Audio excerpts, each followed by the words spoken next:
Je souffrais et je voyais d'autres petits-enfants qui avaient l'air plus heureux. Et j'avais envie de faire souffrir autrui et de ne pas être le seul à vivre cette injustice. Pour se libérer d'un poids et d'une forme de culpabilité, Guillaume Santandréou a décidé de prendre la parole publiquement. Il assume avoir harcelé certains camarades de classe dans un long message posté sur les réseaux sociaux.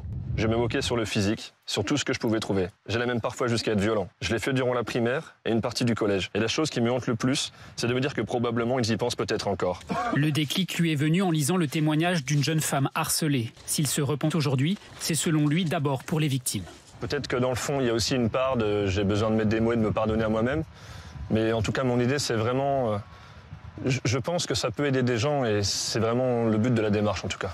Parmi ces souffres-douleurs, il y avait Mélodie Pastor.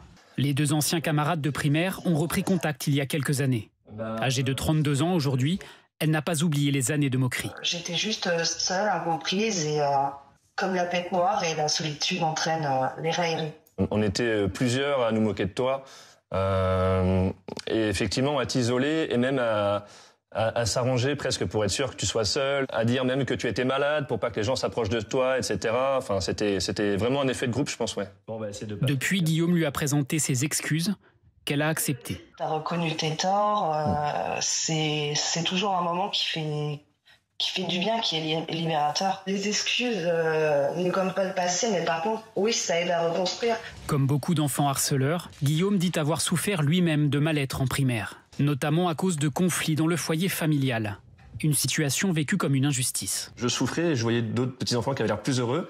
Et j'avais envie de faire souffrir autrui et de ne pas être le seul à vivre cette injustice. Et évidemment, ça excuse rien, mais pour moi, ça peut expliquer pourquoi, justement, je me suis mis à faire ce genre de choses. Nous avons fait lire le témoignage de Guillaume à Nora Tirane.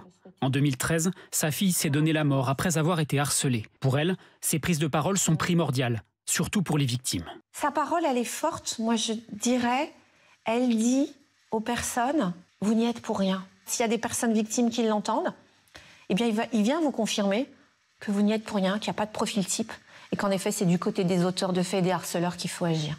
D'après une étude publiée par son association, 7% des élèves sont considérés comme harceleurs.